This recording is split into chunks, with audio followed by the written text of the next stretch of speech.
Bienvenue sur Microsoft TechNet. Dans le cadre de la mise en œuvre de la plateforme C'est Excellent, nous voici dans la grande phase d'installation des premiers services réseau.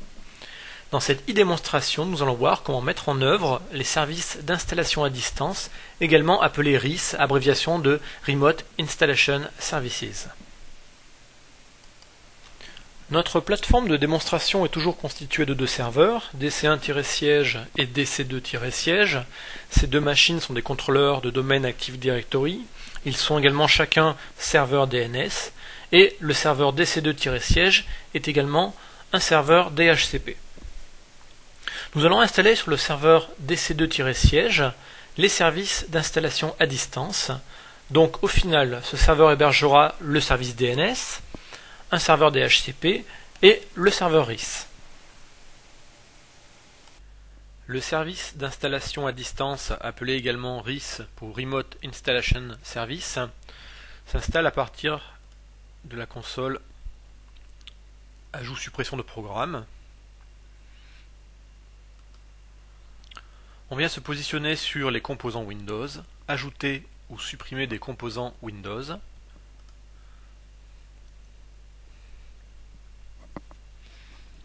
Et je vais venir ici sélectionner Service d'installation à distance. Je clique sur Suivant. Donc mon CD-ROM de Windows 2003 est normalement installé dans la machine. Comme j'ai changé la lettre de lecteur, il me demande la nouvelle lettre, Z2 points.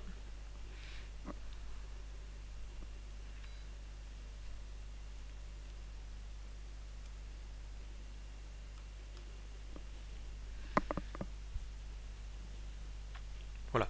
Donc l'installation est en train de se faire sur la machine DC2-siège. À l'issue de cette installation, on fera dans d'autres démonstrations la configuration du produit. Voilà. Terminé. Le produit est installé. Pour que les modifications soient prises en compte, j'ai besoin de redémarrer, ce que je vais faire immédiatement.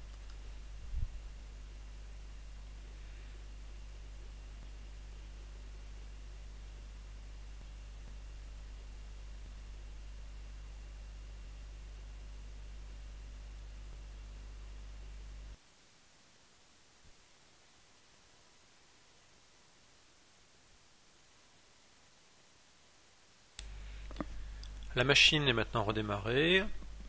On se reconnecte avec le compte d'administrateur.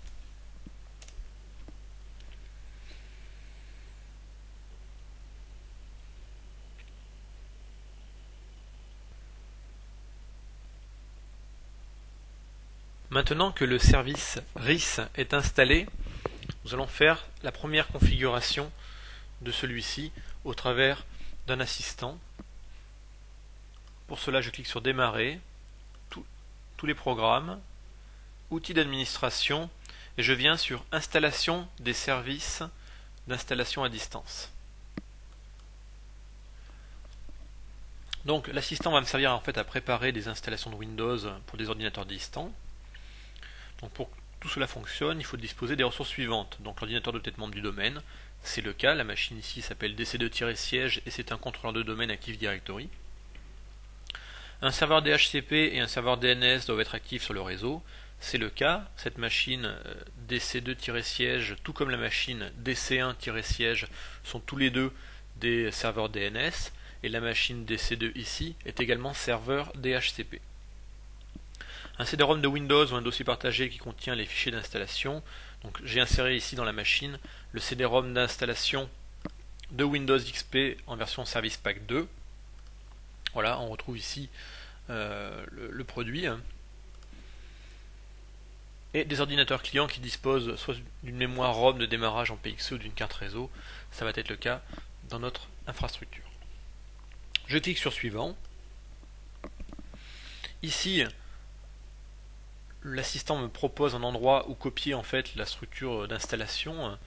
Donc il me propose des deux points. Alors, par défaut, quand on installe un serveur RIS, il nous faut au moins une partition différente du système pour pouvoir copier toutes ces sources d'installation. Donc c'est le cas car ici, lors de l'installation de DC2-siège, on avait prévu trois partitions, une première pour le système, une seconde pour les datas et une troisième pour les journaux. Donc c'est parfait. Le système et l'assistant me propose par défaut la partition de données, c'est-à-dire des deux points. Donc on va garder le chemin par défaut. On va l'appeler donc des deux points remote install. Donc par défaut, tant qu'on n'a pas activé la prise en charge des ordinateurs clients à la suite d'une demande, eh bien on sera configuré, mais le service ne répondra pas quand les ordinateurs se connecteront au réseau. Donc pour l'instant, tant qu'on n'a pas fini de bien tout configurer notre système d'image pour l'installation à distance, on va laisser cette case pour l'instant non cochée. Donc ici, on recherche le chemin d'installation où sont les fichiers de Windows, donc de Windows XP dans notre cas, car on va déployer et utiliser RIS dans un premier temps pour déployer les postes en Windows XP. Donc eh bien, le chemin c'est le CD-ROM, hein, Z2 point, on vérifie. Z2 point, effectivement c'est le CD-ROM. Je clique sur suivant. Maintenant, un nom de dossier dans lequel Windows sera copié sur le serveur d'installation. Donc ici on va lui donner un nom. Windows XP SP2. Je clique sur suivant. Donc c'est parfait. Il me propose, il a vu ce qu'il y avait sur le CD-ROM, il me propose en fait l'installation d'un Windows XP professionnel. Et bien c'est parfait, je clique sur suivant. Voilà. Petit récapitulatif. Donc mes fichiers sources d'installation sont dans mon lecteur de CD-ROM en Z2 points. J'ai demandé ce que ce soit mis dans un dossier qui s'appelle Windows XP SP2. Le dossier d'installation est dans D2 points Remote Install. La version donc, du système, eh ben, c'est un 5.1, c'est-à-dire une version Windows XP qui est en français, sur une architecture de type x86. Je clique sur Terminer.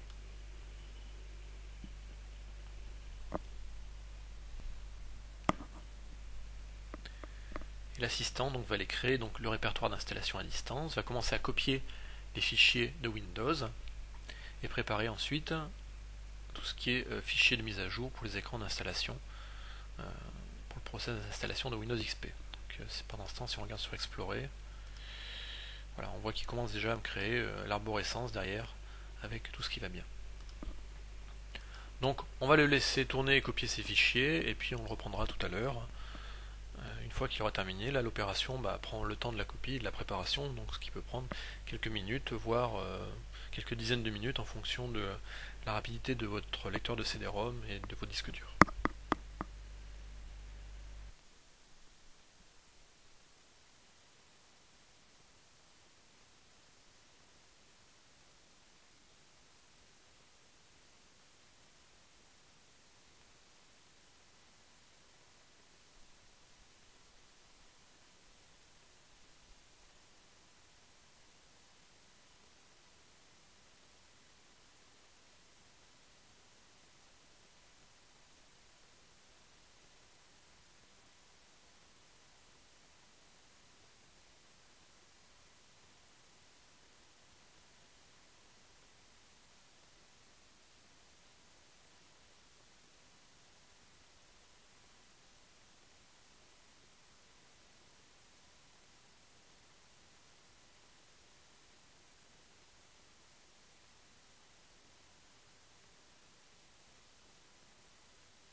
Voilà, l'ensemble des différentes étapes de l'installation viennent de se terminer.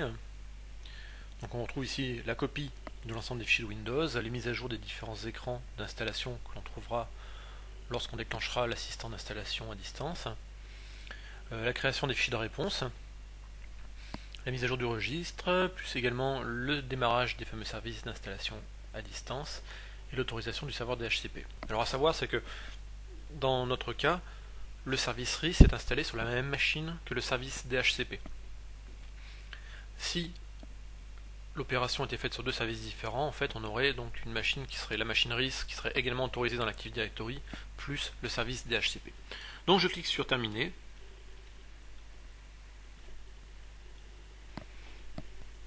Et mon installation de RIS est dans un premier temps, on va dire finalisée. On va pouvoir maintenant faire le paramétrage, choisir où est-ce qu'on va installer les stations, comment elles vont s'installer, avec quel type de paramétrage, et puis à quel moment on va réellement activer la fonctionnalité, le service. Je rappelle que lors de l'assistant, on a décoché l'option de répondre au client qui demandait ce service auprès du serveur.